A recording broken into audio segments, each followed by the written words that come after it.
தொலைவில் நிற்கும் திருமணப்பட்டு விவாகா தி சென்னை சில்க்ஸ்.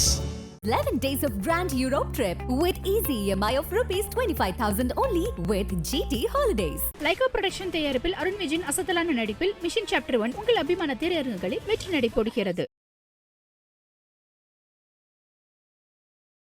நாங்கள் இந்த திமுகவுடைய உறுப்பினர்களுக்கு ஆதரவாக சுவரொட்டிகள் ஒட்டி நாங்கள் பிரச்சாரம் பண்ணோம். திமுக இப்படி ஒரு முடிவை எடுக்குமா, விவசாயிகளுக்கு எதிராக இந்த அளவுக்கு செயல்படுமா அப்படிங்கிறத நாங்கள் துளியும் எதிர்பார்க்கிறோம். உங்களுக்கு பின்னாடி இன்னொரு குழு ஏதோ ஒன்று இருக்குது, அதை வச்சு அரசுக்கு எதிராக சதி பண்ணக்கூடிய அவர்கள் 8 வழிச்சாலையை கொண்டு வந்துடக்கூடாதுங்கிறதுக்காக தான் உங்களுக்கு நாங்கள் வாக்களித்தோம். உங்களை எதிர்த்து நாங்கள் வேறு யாருக்கு வேலை செய்ய போகிறோம்? பதில் சொல்லட்டும். அவர்களே இந்த விமர்சனம் வைக்கிறவங்களே பதில் சொல்லட்டும். திமுகவினுடைய தலைமை ஒரு கோணத்தில் யோசிக்குது, திருவண்ணாமலை மாவட்டத்தினுடைய அமைச்சர் ஒரு கோணத்தில் யோசிக்கிறார். 8 வழிச்சாலை பிரச்சனை அப்போவே அவர் வேலு அவர்கள் 8 வழிச்சாலைக்கு ஆதரவான நிலைப்பாட்டில் தான் இருக்குது. ஸோ அப்போ உங்கள் மேலே இருந்த இந்த குண்டாஸ் விவசாயிகளோட இது எல்லாத்துக்குமே காரணம் வேலு தான். அவர் தான்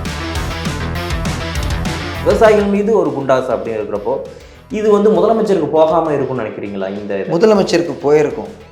முதலமைச்சர் ஏன் இன்னும் வாயை திறக்காமல் இருக்கிறாங்க?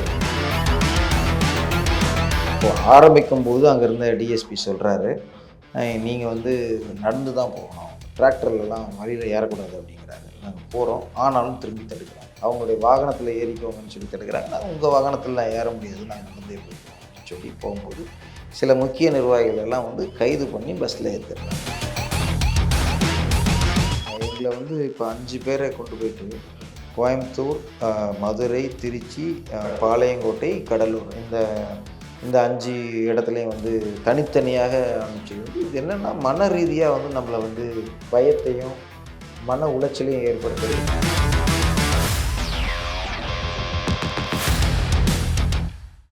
ஐபிசி தமிழர்களுக்கு வணக்கம். கடந்த சில நாட்களுக்கு முன்பு விவசாயிகளுடைய அந்த போராட்டம் நம்ம எல்லாருக்குமே தெரிஞ்சிருக்கும். வரலாற்றில் இல்லாத அளவுக்கு விவசாயிகள் மேலே குண்டாஸ் போட்டாங்க அப்படின்னு சொல்லி நார்த்து மீடியா வரைக்குமே ரொம்ப பரபரப்பாக பேசப்பட்டது. இந்த விவசாயிகளுடைய போராட்டத்தில் விவசாயிகளுக்கு அந்த சிப்காட் இடத்தை மீட்டெடுக்கணும், விவசாயிகளுக்கு வாழ்வு கொடுக்கணும்னு சொல்லி அதற்காக போராடிய அருள் ஆறுமுகம் நம்முடைய இணைஞ்சிருக்காங்க. ஸோ அவங்கள்ட்ட பேசலாம். வணக்கம். வணக்கம். நீங்கள் ஏற்கனவே பார்த்தோமே, ஆனால் திமுக அரசு முதலமைச்சர் மு.க. ஸ்டாலின் சொல்லியிருப்பாங்க, நான் டெல்டா மக்களுடைய காவலன். நீங்கள் நினச்சி பார்த்தீங்களா இந்த மாதிரியான விவசாயிகள் மீது இந்த மாதிரியான ஒரு குண்டாஸ் அப்படிங்கிறது போடப்படுமா? நாங்கள் துளியும் நினச்சி பார்க்கல. திமுக இப்படி ஒரு முடிவை எடுக்குமா, விவசாயிகளுக்கு எதிராக இந்த அளவுக்கு செயல்படுமா அப்படிங்கிறத நாங்கள் துளியும் எதிர்பார்க்கல.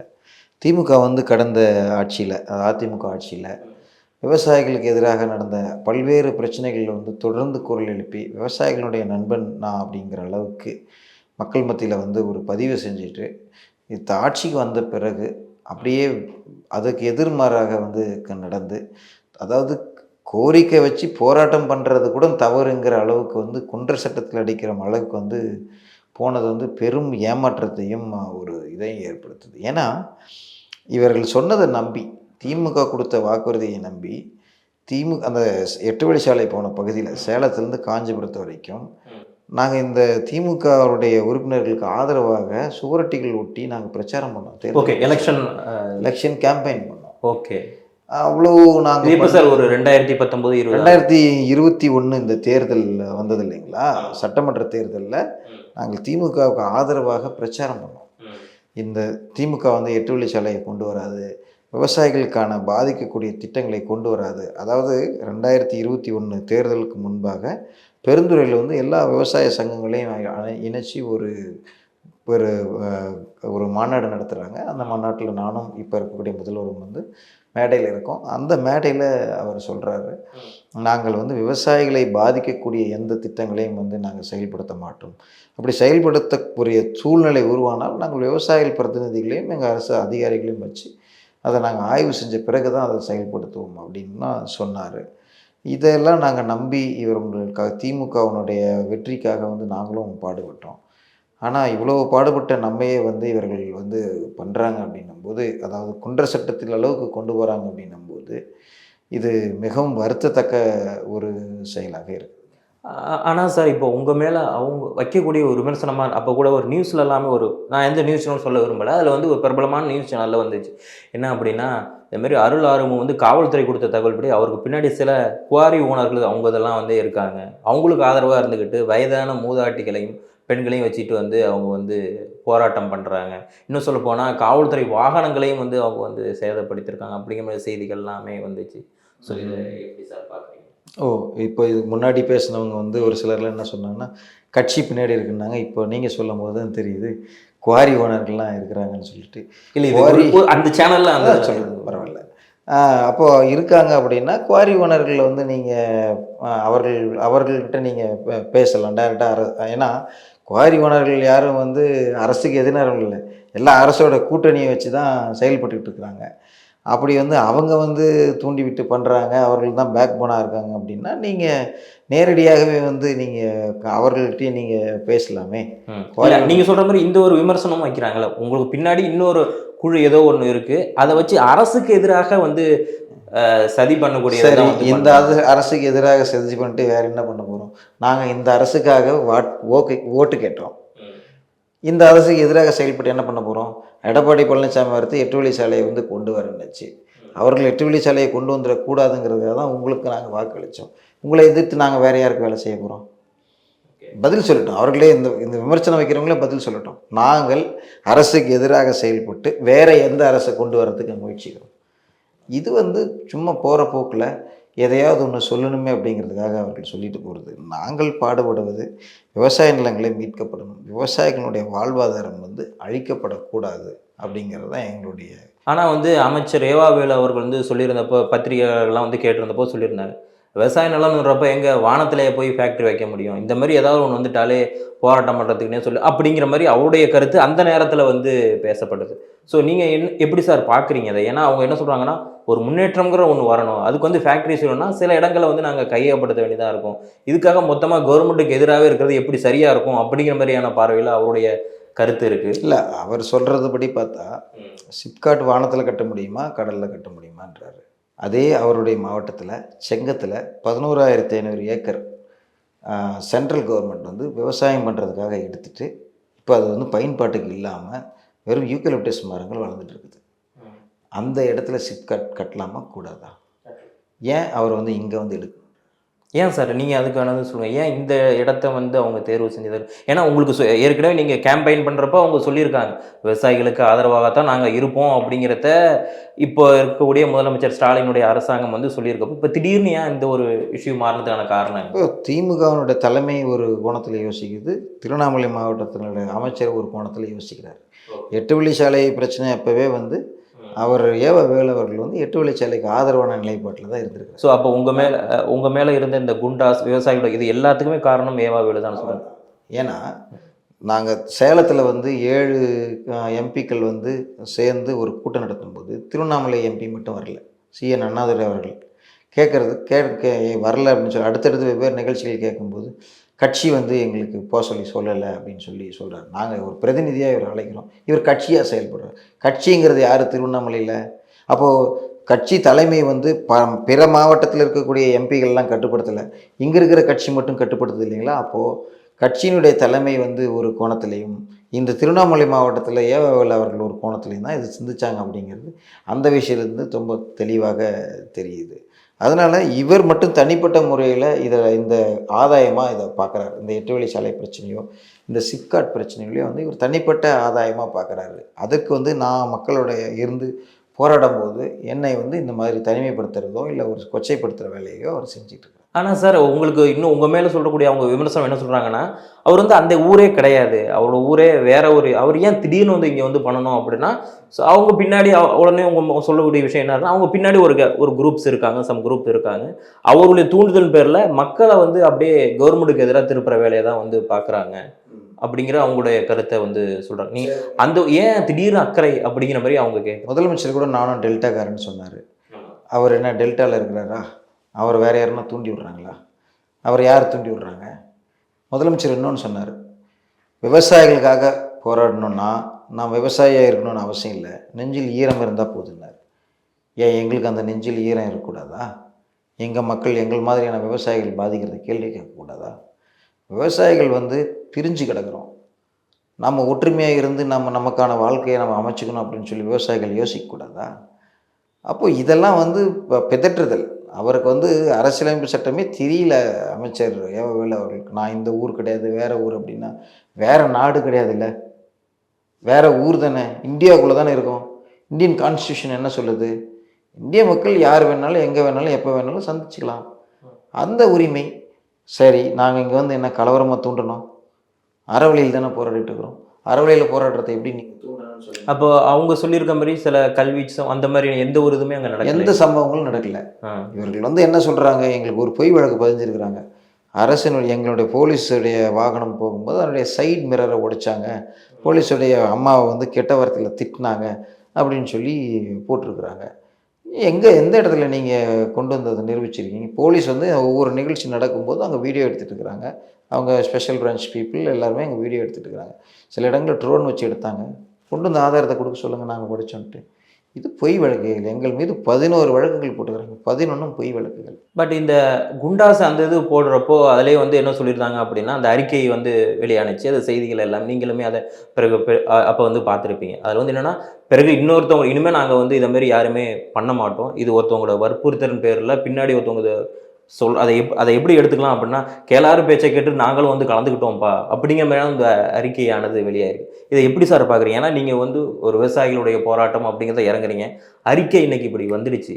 ஸோ எப்படி இருக்குது அந்த ஒரு இது? இந்த தீவிரவாதிகள் பயங்கரவாதிகள் வந்து பிணை கைதிகள் பிடிச்சி வச்சுட்டு தனக்கு தேவையானது சாதிச்சுப்பாங்க. அந்த மாதிரி தான் நான் பார்க்குறேன் ஏவவேலு அவர்களுடைய செயல். எல்லாரையும் குண்டா சட்டம் போட வச்சுட்டு இங்கே மக்களை கூப்பிட்டு நீ வந்து இப்படி பண்ண அப்படி பண்ணன்னு சொல்லு அப்படின்னு சொல்லி அவங்கள வற்புறுத்தி பண்ண வச்சதாக தான் பார்க்குறேன். நான் கேட்குறேன், நான் போய் இவர்களை வற்புறுத்தி போராட்டத்துக்கு கூட்டிகிட்டு வந்திருந்தா இவர்கள் வந்து ஏன் அங்கே இருக்கிற எம்எல்ஏவை போய் இவர் எங்களை தோன்றாருன்னு சொல்கிறது? ஏன் அந்த அமைச்சர் அதே மாவட்டத்தில் வந்து நான் போய் சொல்கிறது? இல்லை நான் அமைச்சரோட பவர்ஃபுல்லான பர்சனா? நான் இருக்கும்போது வெளியே இருக்கும்போது இவங்களால் அமைச்சரை போய் பார்க்க முடியாது. கேள்விகள் புரியுது இல்லைங்களா? நான் தூண்டி விட்டேன் அப்படின்னா இவர்கள் இதுக்கு முன்னாடியே போய் அந்த அமைச்சரையோ இல்லை அந்த எம்எல்ஏவை பார்த்துருக்கலாமே. அங்கே தினமும் போலீஸ் காவலுக்கு வருதே, அங்கே போயின்னு இருக்கலாமே. அப்போது இது தெளிவாக தெரியுது இவர் நடத்திய நாடகம். எந்த விவசாயியும் வந்து யாராவது நீங்கள் குண்டாஸ் சட்டத்தில் போட்டாச்சு, நீங்கள் என்ன சொல்லிட்டீங்க? ஏவவேலு அவர்கள் என்ன சொன்னீங்க? எனக்கு வந்து தெரியாது, பேப்பரை பார்த்து தெரிஞ்சுக்கிட்டேன்னு சொன்னீங்கள்ல. அப்போ அவங்க விவசாயிகள் உங்ககிட்ட வரவங்க நாங்கள் இனிமேல் போராட மாட்டேன்னு வருவாங்களா, இல்லை என் புருஷனை காப்பாற்றி விடுங்க முதலமைச்சர்கிட்ட சொல்லுங்கன்னு வருவாங்களா? இப்போ இவரே வந்து ஒரு நாடகத்தை நடத்தினார் அப்படிங்கிறது தான் தெளிவாக. ஸோ ஒருவேளை அந்த அறிக்கை வந்து வற்புறுத்தலின் பேரில் கூட வந்திருக்கலாம். நிச்சயமாக அந்த வேலை தான். ஏன்னா அவர் வந்து ப்ரிப்பேர்டாக இல்லைன்னா நாங்கள் சிப்காட்டை எங்கே வந்து தொழிற்பேட்டையை வந்து எங்கே நாங்கள் வானத்தில் கட்டுவோமா கடலில் கட்டுவோமான்ற கேள்வி வருமா? மக்கள் கேட்டுக்கிட்டாங்கப்பா, நான் முதலமைச்சர்கிட்ட கூப்பிட்டு போய் விட்டுறேன், அவங்க பேசிக்கிறாங்க அப்படின்னு தானே சொல்லிக்கணும். பொறுப்பு அமைச்சராக இருக்கிறவர் வந்து இந்த வேலையை தான் செஞ்சுருக்கணும். இவர் என்ன தொழில்துறைக்கான அமைச்சர் மாதிரி நான் அங்கே கட்டுவேனா இங்கே கட்டுவேனான்னு பேசும்போது அப்போ இவருக்கு அதில் இன்ட்ரெஸ்ட் இருக்குதுன்னு காட்டுதில்ல. அதுதான் இவர் வந்து தன்னுடைய தனிப்பட்ட முறையில் வந்து பகையை தீர்த்துக்கிறதுக்கோ இல்லை பழி வாங்குற நோக்கத்துக்கோ மிரட்டுறதுக்கும் வந்து இந்த குண்டாஸுங்கிற ஆயுதத்தை பயன்படுத்தி. நீங்கள் சொல்கிறீங்க இப்போ இந்த ஏவவேலு தான் இதுக்கு பின்னாடி இருக்காரு, இந்த குண்டாஸ் இது எல்லாத்துக்குமே. ஏன்னா இது தமிழ்நாடு மீடியா மட்டும் பேசலை, நார்த் மீடியாவுமே அதை வந்து பேசுகிறேன். ஏன்னா விவசாயிகள் மீது ஒரு குண்டாஸ் அப்படின்னு இருக்கிறப்போ இது வந்து முதலமைச்சருக்கு போகாமல் இருக்கும்னு நினைக்கிறீங்களா? இந்த முதலமைச்சருக்கு போயிருக்கும். முதலமைச்சர் ஏன் இன்னும் வாயை திறக்காமல் இருக்கிறாரு? பெருந்துறையில் பேசின முதலமைச்சர் தான் இங்கே இருக்கிறாரா? பெருந்துறையில் எதிர்கட்சி தலைவராக இருக்கும்போது பேசின மு.க. ஸ்டாலின் அவர்கள் 2 பேரும் மேடையை பகிர்ந்துருக்கிறீங்க. ஆமாம், அவர் பேசாமல் இருக்கிறது வந்து பெரும் அதிர்ச்சியை ஏற்படுத்துது. தொடர்ந்து கீழே இருக்கிற கட்சி அமைச்சர்களை தூண்டி விட்டுட்டு அவர் அமைதியாக இருக்கிறாரா, இல்லை அவருடைய கட்டுப்பாட்டில் கட்சி இல்லாமல் இன்றைக்கி இயங்கிக்கிட்டு இருக்காங்கிற கேள்வி நமக்கு வருது. எதுவாக இருந்தாலும் திராவிட முன்னேற்ற கழகம் வந்து இந்த விவசாயிகள் மீது தொடுத்த இந்த குண்டாஸ் என்னக்கூடிய ஆயுதம் வந்து மிகப்பெரிய ஆயுதம். இந்த பிரயோகிச்சது வந்து மிகப்பெரிய தவறு. இப்போவாவது இந்த தவறை உணர்ந்து எங்களுடைய கோரிக்கையை ஏற்று இந்த மேல்மா சிப்காட் திட்டத்தை கைவிடணும். அப்போ தான் வந்து அரசு வந்து எங்களுடைய கோரிக்கையை ஏற்றுறது முதலமைச்சர் வந்து ஏற்றுக்கிட்டாருன்னு அர்த்தம். இன்னமும் அவர் வந்து மௌனமாகவே இருப்பது வந்து இவர் வந்து இவர்களை ஏவி விட்டுட்டு அமைதியாக இருக்கிறாருன்ற சந்தேகம் தான் எங்களுக்கு இருக்குது. அந்த குண்டாஸ் போட்டப்போ மற்ற விவசாயிகள் எல்லாருமே அதில் உங்களோட கூட இருந்த விவசாயி எல்லாருக்குமே வந்து விட்டுட்டாங்க, ஆனால் உங்களுக்கு மட்டும் ஜாமீன் வந்து அந்த இதில் கிடைக்கல. ஸோ எப்படி இருந்துச்சு அப்போது அந்த ஒரு நேரம்? இல்லை, இவங்க வந்து மற்ற விவசாயிகள் மீது குண்டாஸ் போட்டுட்டாங்களேங்கிற வருத்தம் இருந்துச்சு எனக்கு. ஓ, நம்ம ஐயோ, காரணமாயிட்டோமோ அப்படி. நம்ம காரணமாயிட்டோமோன்னு இல்லை, நம்ம கூட இருந்த இவங்கெல்லாம் வந்து குண்டாசு போட்டுட்டாங்களே அப்படின்னு சொல்லி நான் வருத்தப்பட்டேன். அவர்கள்லாம் விட்டதுக்கு அப்புறமா ஒரு கொஞ்சம் சந்தோஷமாக தான் இருந்தது. அவங்களே அது விட்டுட்டாங்களே பரவாயில்ல அப்படின்னு சொல்லி எனக்கு இருந்தது. பெருசாக எனக்கு வந்து என் மேலே மட்டும் வச்சிட்டாங்களே அப்படிங்கிற அந்த கவலையெல்லாம் எனக்கு இல்லை. அரசு தவறு பண்ணுது, அந்த தவறுக்கு நிச்சயமாக அவர்கள் உணர்வாங்க அப்படின்னு நினச்சேன். அதுதான் வந்து இன்றைக்கி நடந்தது. எனக்கு வந்து அரசே தான் வந்து என் மீது இருந்த குண்டாசை வந்து ரத்து செஞ்சது. ஓகே, அப்போ இங்கே இருக்கிற இந்த இப்போ நீதிமன்றம் சொன்னதுனால பண்ணாங்களா இல்லை? நீதிமன்றம் வந்து தேவையான அழுத்தங்கள் கொடுத்தது. உள்நோக்கத்தோடு நீங்கள் வந்து இங்கே குண்டர் சட்டம் பதிஞ்சிருக்கிறீங்க, இதில் எந்த ஆதாரமும் இல்லை, நீங்கள் வந்து இந்த சிப்காட் சம்மந்தமான டாக்குமெண்ட்ஸ்லாம் கொண்டு வாங்கன்னு சொல்லி நீதிமன்றம் வந்து கேட்கும்போது தான் வந்து இது வேறு வழி இல்லாமல் இவர்கள் வந்து என் மீது இருந்த இந்த குண்டாசை வந்து வாபஸ் வாங்கினாங்க. கிட்டத்தட்ட ஒரு 60 நாட்களுக்கு மேலே, 68 நாட்கள் நினைக்கிறேன் செய்திகளில் பார்த்தேன்.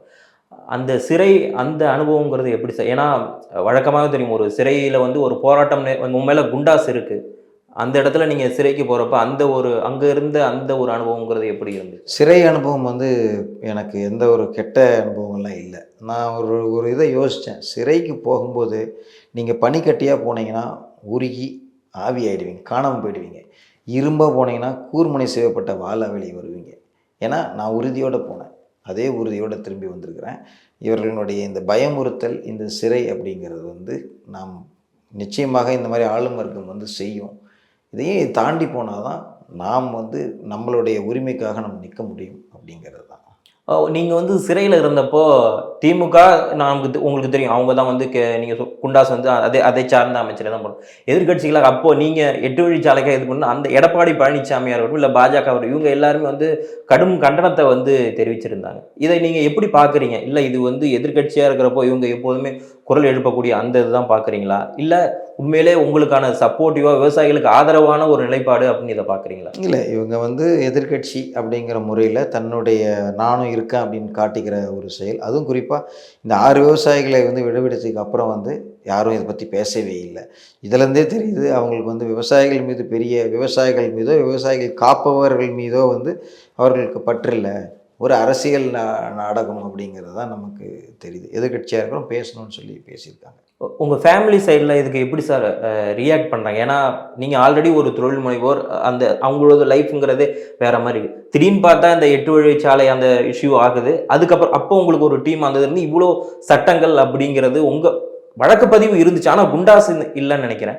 அதுக்கப்புறம் பார்த்தா இங்கே திருவண்ணாமலை இந்த இஷ்யூ வர்றப்போ உங்கள் மேலே குண்டாஸ் வருது. இதை வீட்டில் இருக்கவங்க எப்படி அதை எதிர்கொண்டாங்க? இல்லை, வீட்டில் இருக்கிறவங்க நிச்சயமாக அதுக்கான வருத்தங்கள், அது ஒரு அவங்களுக்கான அந்த இது இருக்க தான் செஞ்சுருந்தது. ஆனால் பெரிய அளவில் அவங்க வந்து பாதிக்கலை.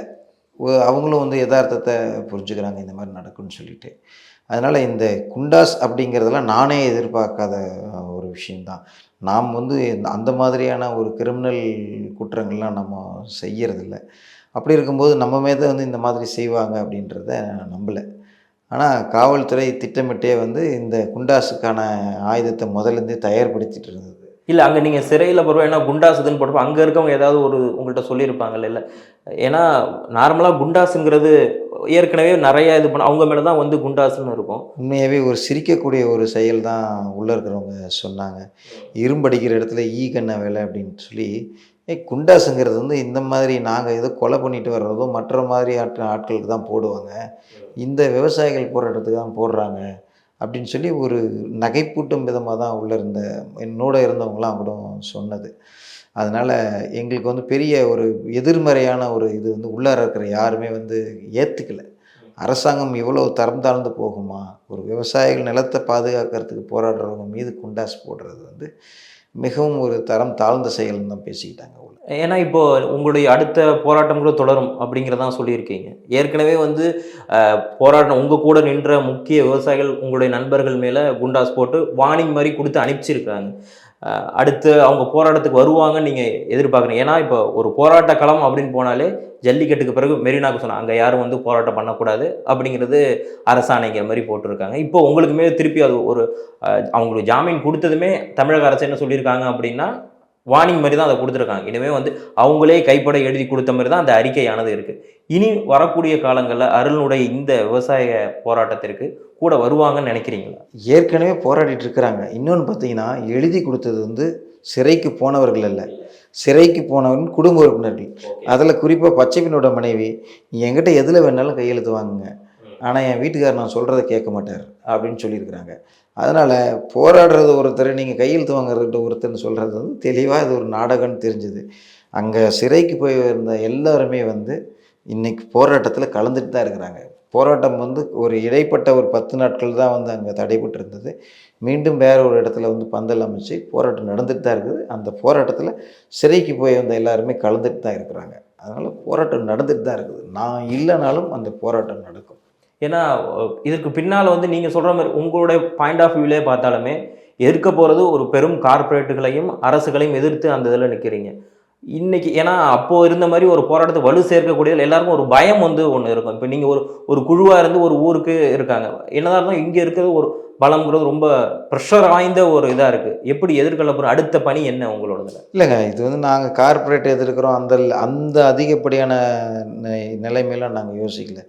எங்களுடைய விவசாய நிலம், நீ கார்ப்பரேட்டுக்கு நிலம் எடுத்து கொடுக்குறீங்களா, வேறு எங்கேயாவது தரிசு நிலங்களை நீங்கள் எடுத்து கொடுங்க. நீங்கள் சிப்காட்டே அமைக்கக்கூடாதுங்கிறது நம்மளது கொள்கை இல்லை. நானே சொல்லிட்டேன், 11,500 ஏக்கர் கவர்மெண்ட் லேண்டு இருக்குது, அந்த நிலத்தை எடுத்து கொடுங்க. நீங்கள் வெறும் 3,200 ஏக்கர் இவ்வளோ கஷ்டப்படுறீங்க, இதை விட 4 மடங்கு இடம் 3 மடங்கு இடம் அங்கே இருக்குல்ல, அதை எடுத்து கொடுங்க. அப்போ இதை நாங்கள் கார்ப்பரேட்லாம் எதிர்க்கல, எங்கள் நிலம் விட்டுட்டு போங்க, தரிசு நிலமாக இருக்கிற இடத்துல எடுத்துக்கங்க, இதுதான் எங்கள் கோரிக்கை. அதனால் கார்ப்பரேட்டை எதிர்க்கிறோம், மற்றவர்களை எதிர்க்கிறோங்கிற அளவுக்கெல்லாம் வந்து எங்களுக்கு யோசனை இல்லை. எங்களுடைய நோக்கம் அது கிடையாது. சரிங்களா? கார்ப்பரேட் எதிர்க்கிறோன்ற நிலைப்பாடெல்லாம் நம்மளது கிடையாது. விவசாயிகளினுடைய வாழ்வாதாரத்தை பாதுகாக்கணும், அவர்களுடைய உரிமையும் வந்து மீட்கணும் அப்படிங்கிறது தான் நம்மளுடைய கொள்கை. நிறைய எதிர்கட்சி தலைவர்கள் வந்து உங்கள் மேலே குண்டாஸ் போட்டப்போ நிறைய பேர் வந்து செய்தி சேனல்களுக்கெல்லாம் இன்டர்வியூஸ் கொடுக்குறப்போ பத்திரிகையாளர் கடுமையாக கண்டனத்தை வந்து சொல்லியிருந்தாங்க. நீங்கள் சிறைக்கு போயிட்டு வந்துருக்கீங்க, இதுக்கு பிறகு யாராவது உங்களை சந்தித்து பேசுனாங்களா, இல்லை உங்களுக்கு இப்போ நடக்கக்கூடிய இந்த போராட்டத்தை ஆதரவு கொடுக்குறேன் அப்படிங்கிற மாதிரி சொல்லியிருந்தாங்க? இல்லைங்க, இப்போ அதுக்கப்புறம் வந்து எந்த கட்சி தலைவர்களையே மற்றவர்கள் வந்து சந்திக்கிறதுக்கான வாய்ப்பு கிடைக்கல. நான் வந்து இனி வரும் காலங்களில் வந்து நிச்சயமாக அந்த இதுக்கு கிடைக்கும்னு நினைக்கிறோம், சப்போர்ட் கிடைக்கும். Okay sir. ஸோ கடைசி அதில் உங்களோட போராட்டம் அடுத்த லெவலில் போகிறது என்ன மாதிரியான ஒரு இதை கொண்டு போகணும் அப்படின்னு நினைக்கிறீங்க?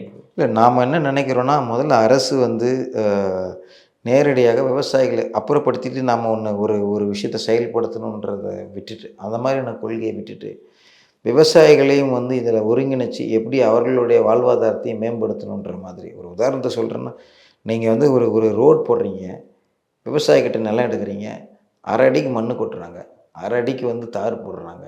இந்த 1 அடிக்கு நீங்கள் செய்யக்கூடிய வேலைக்கு 30 வருஷத்துக்கு வந்து 12 வாங்குறீங்க. அது கீழே இருக்கிற நிலத்தை விவசாயி தானே கொடுத்தான், ஏன் விவசாயி அதில் ஷேர் வைக்கக்கூடாது?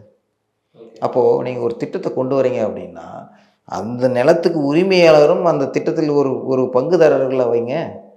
அந்த மாதிரி விவசாயிகளையும் வந்து நீங்கள் ஒரு விவசாயிகளுடைய வாழ்க்கையை மேம்படுத்தக்கூடிய மாதிரியான செயல்களை நீங்கள் வடிவமைச்சு அதை நீங்கள் மக்கள்கிட்ட கொண்டு வாங்க அப்படிங்கிறது தான் நம்ம வைக்கக்கூடிய கோரிக்கை. இது ஆளும் கட்சிகளில் எல்லா கட்சிகளுமே வந்து இந்த விஷயத்தை வந்து அவர்கள் எடுத்து ஒரு தொழிற்சாலையை கொண்டு வரணும் போது, அந்த தொழிற்சாலையை அந்த பகுதியில் இருக்கக்கூடிய மக்களினுடைய பங்களிப்போடு நீங்கள் கொண்டு போங்க, தானாக முன் வந்து கொடுப்பாங்க நிலத்தை.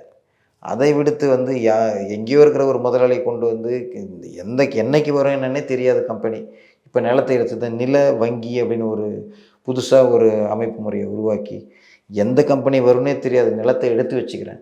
அப்படி நிலத்தை எடுத்து வச்சுக்கிறதுக்கு எதுக்காக இந்த முப்போகம் நெல் விளைஞ்சிட்டு இருக்கிற இடத்த எடுக்கிறீங்க? தரிசு நிலங்கள் இருக்குது நிறைய. தென் மாவட்டங்கள்லாம் சில மாவட்டங்களில் வந்து இதுக்கு நிறைய தரிசு இருக்குது, விருதுநகர் அதெல்லாம். அங்கே நீங்கள் போய் தொழிற்சாலைகளை அமைக்கலாமே. ஸோ தொடர்ந்து இவர்கள் பொதுவாகவே இந்த மாதிரி போராடக்கூடியவர்கள் மீது வந்து இவர்கள் வந்து வளர்ச்சிக்கு எதிரானவர்கள் அப்படின்ற அந்த பிம்பத்தை உருவாக்க தான் முயற்சி செய்கிறாங்களே தவிர நம்ம சொல்கிற கோரிக்கைகளை வந்து ஏற்றுக்கிறது இல்லை. அதனால் உங்களை மாதிரியான இந்த மீடியாலாம் வந்து இதை கொண்டு போய் சேர்க்கணும். நாம் வளர்ச்சிக்கு எதிரானவர்கள் அல்ல, எங்களையும் சேர்த்து வளர்ச்சிக்கு நீங்கள் கொண்டு போங்க. ஸோ நீங்கள் கூட சொல்லியிருந்தீங்க, இப்போ இதில் கொண்டு போய் சேர்க்கணும், அதுக்கு மக்கள் வரணும். இன்றைக்கி இருக்கக்கூடியதில் விவசாயங்கள் நார்மலாக இது பார்க்குறப்ப என்ன சொல்லுவாங்க அப்படின்னா, அடுத்தடுத்து நீங்கள் ஏன்னா அடுத்து குண்டாஸ் அப்படிங்கிற ஒரு விஷயம் இருக்குது, இதில் மக்கள் ஒன்று சேரணும் அப்படிங்கிறதான் உங்களுடைய நோக்கமாக இருக்கப்போ குண்டாஸ் இது போன்ற கடும் சட்டங்களை பார்க்குறப்போ நீ ஒரு செட் ஆஃப் பீப்புள் போராட்டம் பண்ணிக்கிட்டே தான் இருக்காங்க. இப்போ பரந்தூர் விமான நிலையத்தை பொறுத்த இன்னமும் அங்கே இருக்கக்கூடிய மக்கள் போராடிட்டு தான் இருக்காங்க. ஆனால் ஒரு பக்கம் பார்த்தா கட்டமைப்புக்கான வேலைகள் நடந்துக்கிட்டு தான் இருக்குது. ஸோ அதே மாதிரி நீங்கள் சொல்லக்கூடிய திருவண்ணாமலை அந்த பகுதியில் சிப்ரெட் அதுக்கான வேலைகளும் ஆரம்பிக்க தொடங்கிடுவாங்களா? நீங்கள் எப்படி பார்க்குறீங்க? அங்கே மேல்மா பகுதியில் இனி அவங்களால சிப்காட்டுக்கான வேலைகள் செய்ய முடியாது. அப்படி செய்ய வந்தாங்கன்னா பெருமளவில் வந்து அவங்களுக்கான எதிர்விளைவுகள் இருக்கும். மக்கள் அந்த அளவுக்கு வந்து உயிராக நேசிக்கிற நிலம். அதனால் வந்து மக்களை வந்து பெரும் துன்புறுத்தி அவர்கள் பெரிய அளவில் பண்ணிட முடியாது அப்படிங்கிற நம்புகிறோம். அரசும் வந்து பின்வாங்கும் அப்படிங்கிற நம்பிக்கை இருக்குது. இவர்கள் வந்து இந்த பரந்தூர்லேயும் வந்து போராடிட்டு இருக்கிறாங்க அப்படின்றீங்க. நிச்சயமாக இவர்கள் வந்து இன்றைக்கி அதிகாரம் இருக்குதுங்கிறதுக்காக வந்து எல்லாம் செய்யணும்னு நினைப்பாங்க. ஆனால் அவர்களுக்கு பின்னடைவு வரும்போது இந்த மாதிரியான திட்டங்கள் செயல்படுத்தக்கூடாதுங்கிறத அவர்களே முடிவெடுப்பார்கள். பட் ஆனால் நீங்கள் சொல்கிறது படி பார்த்தா இப்போது இந்த நிலம் கையகப்படுத்தக்கூடிய இந்த ஒரு விஷயம் பார்த்தா இந்த ஆட்சி அப்படிங்கிறது இல்லை. அது ஆளும் கட்சி ஆட்சிக்கு வந்த போதும் சரி, எதிர்கட்சி ஆட்சிக்கு வரும்போதும் சரி, நீங்கள் சொல்கிற மாதிரியே தரிசு நிலங்களில் வந்து கையகப்படுத்தணும் அப்படிங்கிற அந்த ஒரு விஷயம் இல்லாமல் விளைநிலங்களை நோக்கி தான் வந்து அவங்களுடைய நோக்கம் எல்லாமே இருக்குது. ஸோ இது முழுமையாக நீக்கணும் அப்படின்னா அதுக்கு என்ன செய்யணும் நீங்கள் நினைக்கிறீங்க? முழுமையாக நீக்கணும்னா மக்கள் ஒற்றுமையாக இருந்து மக்களினுடைய கோரிக்கைகள் அதிகமாக இப்போ எப்படி என்னுடைய கைதுக்கு வந்து என்னுடைய குண்டாசத்துக்கு வந்து இன்றைக்கி தமிழகம் முழுவதும் உள்ள அனைத்து விவசாய சங்கங்களும் ஒன்றிணைஞ்சு போராடினாங்களோ அந்த மாதிரி தொடர்ந்து இருந்து விவசாயிகள் தாங்க பெருமளவில் இருக்கும். விவசாயிகள் கட்சி சாதி மற்றதெல்லாம் மறந்து விவசாயிகள் அப்படிங்கிற ஒரு ஒற்றை புள்ளியில் நம்ம நின்னோம் அப்படின்னா எந்த அரசாங்கம் வந்தாலும் நம்ம கோரிக்கைகள் வந்து செவிசாய்க்கும். நிச்சயமாக இந்த மாதிரி அழிவு திட்டங்களை விவசாய நிலங்களிலேயே கொண்டு வராமல் இருக்க வைக்க முடியும். சார், இந்த காவல்துறையினுடைய அவங்க சொல்லியிருந்தாங்க, ஏன்னா நீங்கள் வந்து போராட்டம் இவங்க வந்து விவசாயிகளுக்காக சின்னதாக ஒரு போராட்டம் அப்படிங்கிற பேரில் எங்கள் மேலே வந்து தாக்குதல்களும் வந்து நடத்துனாங்க அப்படிங்கிற மாதிரி சொல்லியிருக்காங்க. நீங்கள் என்ன பாயிண்ட் ஆஃப் வியூவில் சார் நீங்கள் வந்து சில விமர்சனங்களில் மற்ற ஊடகங்கள் எல்லாத்துலேயுமே சொல்லுங்க என்ன நடந்துச்சு அங்கே? அதாவது நாங்கள் மக்கள் கருத்து கேட்பு கூட்டத்துக்கு வருவாய்த்துறை அழைச்சிருக்குது. நாங்கள் நீங்களா போகல கருத்து கேட்பு கூட்டத்துக்கு வருவாய்த்துறை அழைச்சிருக்குது. முதல் முறை அதாவது ஆகஸ்ட் 22 நாங்கள் எல்லோரும் டிராக்டரில் போக முற்படுறோம். ஓகே, வாகன சட்டத்தின்படி நீங்கள் டிராக்டரில் போகக்கூடாதுன்னு தடுக்கிறாங்க. ஓகே, டிராக்டரில் அனுமதி இல்லைங்கிறாங்க. அன்னைக்கு எங்களால் கருத்து கேட்பு கூட்டத்துக்கு போக முடியல. நடந்து போகிறோம், ஒரு 3-4 கிலோமீட்டர் நடந்து போயிடுறோம். அப்போது ஆரம்பிக்கும் போது அங்கே இருந்த டிஎஸ்பி சொல்கிறாரு, நீங்கள் வந்து நடந்து தான் போகணும், டிராக்டர்லாம் வழியில் ஏறக்கூடாது அப்படிங்கிறாரு. நாங்கள் போகிறோம், ஆனாலும் திரும்பி தடுக்கிறாங்க. அவங்களுடைய வாகனத்தில் ஏறிக்கோங்கன்னு சொல்லி தடுக்கிறாங்க. நாங்கள் உங்கள் வாகனத்திலலாம் ஏற முடியாது, நாங்கள் நடந்தே போய்க்கிறோம் அப்படின்னு சொல்லி போகும்போது சில முக்கிய நிர்வாகிகள் எல்லாம் வந்து கைது பண்ணி பஸ்ஸில் ஏற்றிடுறாங்க. அப்போது அங்கே இருந்த விவசாயிகள் அனைவரும் பஸ்ஸில் அந்த போலீஸோடைய பஸ் முன்னாடியும் பின்னாடியும் அந்த சாலையில் அங்கேயே இருந்து நீங்கள் எல்லாரையும் விடுவிக்கணும்னு சொல்லி கோரிக்கை வச்சு அவங்க விடுவிக்கிறாங்க. நாங்கள் எல்லோரும் கருத்து கேட்பு கூட்டத்துக்கு போகலன்னு சொல்லி திரும்பி வந்துடுறோம். எங்களை கைது பண்ணும்போது பார்த்திங்கன்னா கூட்டத்தின் மத்தியில் கைது பண்ணும்போது மக்கள் ஒரு பக்கம் நம்மளை பிடிச்சி இழுப்பாங்க, அந்த மாதிரி கீழே விழுந்துடுறோம். அப்புறம் கொண்டு போய் கைது பண்ணிடுறாங்க. நடந்தது இது. ஆனால் இந்த இடத்துல பொய் வழக்குகள் பதியணும் அப்படின்ற நோக்கத்தில் வந்து அரசு வாகனத்தினுடைய பக்க கண்ணாடியை உடைச்சாங்க அப்படின்னு சொல்லி இவர்கள் வந்து பொய் வழக்குகளை பதிகிறாங்க. ஸோ இந்த மாதிரி இந்த பொய் வழக்குகள் தொடர்ந்து பதிகிறது, தேவையில்லாத நேரங்களில் வந்து ஊரில் வந்து 1000 கணக்கான போலீஸை வந்து இறக்கி பயமுறுத்தும் தோணிலே வந்து கிட்டத்தட்ட 4-5 மாவட்டங்கள்லேருந்து காவல்துறையை கொண்டு வந்து இறக்குறாங்க. அப்போ இதில் இந்த டிஐஜியும் வந்து இந்த வேலூர் சரக டிஐஜியும் வந்து இதில் இன்வால்வ் ஆகிறாரு. இதில் இந்த போலீஸினுடைய இந்த இதுக்கு வந்து துணை போகிறார் அப்படிங்கிறது தான் காட்டுது. அதாவது எங்களுக்கு இந்த 8 வழிச்சாலை பிரச்சனை அப்போயே வந்து காவல்துறை வந்து இந்த மாதிரி தான் தொடர்ந்து ஒரு மிருகத்தனமான செயல்களில் ஈடுபட்டது. அதாவது நம்ம வீட்டுக்கு வந்து ஒரு உறவினர்கள் வந்தாங்க கூட அவங்கள வந்து ஃபோட்டோ எடுத்து நீங்கள் எதுக்கு வந்தீங்கிற அளவுக்கு கேள்வி கேட்டு உங்கள் குடும்பம் ரொம்ப நெருக்கடிக்கு உள்ளாக. ஆமாம், இரவு நேரங்களில் இப்போ 1 மணிக்கெலாம் வந்து எங்கள் வீட்டில் காவல்துறை எங்களை கைது பண்ணுறதுக்கெல்லாம் வந்து நெருக்கடிகள் கொடுத்துச்சு. எங்கள் வீட்டில் மட்டும் இல்லை, பொதுவாக 8 வழிச்சாலை பாதித்த அனைத்து விவசாயிகளுக்குமே வந்து இந்த மாதிரி நெருக்கடிகள் கொடுத்துச்சு. அப்போ வந்து 8 வழிச்சாலைக்கான வழக்கு வந்து நீதிமன்றத்தில் நடந்துகிட்டு இருந்துச்சு. அந்த வழக்கை விசாரிச்சுட்டு இருந்த நீதிபதிகள் வந்து சிவஞானம் அவர்களும் பவானி சுப்ராயன் அவர்கள், இந்த 2 நீதிபதிகள் தான் அந்த வழக்கை கையாண்டாங்க. அப்போ போலீஸினுடைய அடக்குமுறைகள் அதிகமாக இருக்கும்போது சிபிசிஐடிக்கு உத்தரவிடுறாங்க, நீங்கள் வந்து இந்த போலீஸினுடைய அடக்குமுறைகளை வந்து சிபிசிஐடி உத்தரவிட்டு விசாரிக்கணும்னு சொல்லி. அவங்களும் சிபிசிஐடி உத்தரவு அந்த விசாரித்து முடித்தாங்க. ஆனால் இன்றைக்கு வரைக்கும் எங்களுக்கு அதுக்கான தீர்ப்பு சொல்லவே இல்லை, இன்னும் சொல்லப்படாமல். அந்த மாதிரியான இதில் தீர்ப்புலாம் சொல்லியிருந்தால் இந்த காவல்துறை வந்து அதே மாதிரியான மூர்க்கத்தனமான செயல்கள் வந்து எங்கள் மீது பிரயோகிக்காது. அதனால் எங்களுக்கு அந்த வழக்குக்கான ஒரு தீர்ப்பை சொன்னால் இப்போ குறைந்தபட்சம் இப்போவாவது சொன்னாலாவது இனி வரும் காலங்களில் வந்து இந்த காவல்துறை இந்த மாதிரி ஆளும் கட்சியினுடைய அமைச்சர்களுக்கும் மற்றவர்களுக்கும் வந்து கைப்பாகையாக செயல்படாமல் அரசியலமைப்பு சட்டத்தின்படி அரசியலமைப்பு சட்டத்தை காக்கிறதுக்கான வேலைகளை செய்வாங்க அப்படின்னு. நான் பேப்பரில் இருக்கிறப்போ ஒரு இதில் படிச்சது, உங்கள் கூட சேர்ந்த மற்றவங்களும் இருக்கும் வேறு வேறு சிறைக்கு வந்து மாற்றி மாற்றி ஒரு மாதிரி கொடுத்து ப்ரெஷர் மாதிரியான கொடுக்குறதான திட்டத்தை அவங்க வந்து போட்டிருந்தாங்க அப்படிங்கிறத சொல்லியிருந்தேன். உண்மையிலே நடந்தது என்ன? ஆமாங்க, எங்களை வந்து இப்போ 5 பேரை கொண்டு போயிட்டு கோயம்புத்தூர், மதுரை, திருச்சி, பாளையங்கோட்டை, கடலூர் இந்த 5 இடத்துலையும் வந்து தனித்தனியாக அனுப்பிச்சது வந்து இது என்னென்னா மன ரீதியாக வந்து நம்மளை வந்து ஒரு ஒரு பயத்தையும் மன உளைச்சலையும் ஏற்படுத்த திரும்பி பண்ணவே கூடாது வேலையை தான். ஆமாம், அந்த மாதிரி தான் அவங்களுடைய முயற்சி அமைஞ்சது. இது நிச்சயமாக பெரும் கண்டன. ஏன்னா நீங்கள் சொல்லியிருந்தீங்க நான் போகிறப்போ இரும்பாக போயிருந்தேன், அதனால என்ன உங்களுக்கு பிரச்சனை இல்லை. ஆனால் உங்கள் கூட போன மற்றவர்களுக்கு வந்து அது உங்களை மாதிரியே அவங்க போயிருந்துருப்பாங்கன்னு சொல்ல முடியாது. ஏன்னா அவர்கள் சாதாரண விவசாயிகள். நானும் சாதாரண விவசாயி தாங்க. கொஞ்சம் நமக்கு வந்து சட்டம்னா என்ன அப்படின்ற விழிப்புணர்வு கொஞ்சம் அதிகமாக இருக்கக்கூடிய சாதாரண விவசாயி தான் நானும். அதனால் அவர்கள் வந்து நிச்சயமாக மன உளைச்சலுக்கு ஆளாயிருக்கிறாங்க. அந்த அரசு வந்து என்ன செய்யணும்னு நினச்சதோ அது வந்து விவசாயிகள் வந்து அந்த மன உளைச்சலுக்கு ஆளாயிருக்காங்க. இருந்தாலும் வெளியே வரும்போது அவங்க மீண்டும் திடமாகவே வந்திருந்தாங்க. அதுதான். இல்லை, சிறைக்குள்ளார போகிறப்போ உங்களுக்கு எதுவும் அது தனிப்பட்ட முறையில் இல்லை இவங்க வந்து அந்த மாதிரியான ஏதாவது அந்த எந்த நெருக்கத்திலும் இல்லை. ஓகே சார், நிகழ்ச்சியில் இருந்து உங்களுக்கு கருத்துக்களை மிக்க நன்றி சார். நினைவில் நிற்கும் திருமணப்பட்டு விவாகா தி Chennai silks. 11 days of Grand Europe trip with easy EMI of rupees 25,000 only with GT Holidays. Lyca production தயாரிப்பில் அருண் விஜயின் அசத்தலான நடிப்பில் மிஷன் சாப்டர் 1 உங்கள் அபிமான திரையரங்குகளில் வெற்றி நடை போடுகிறது.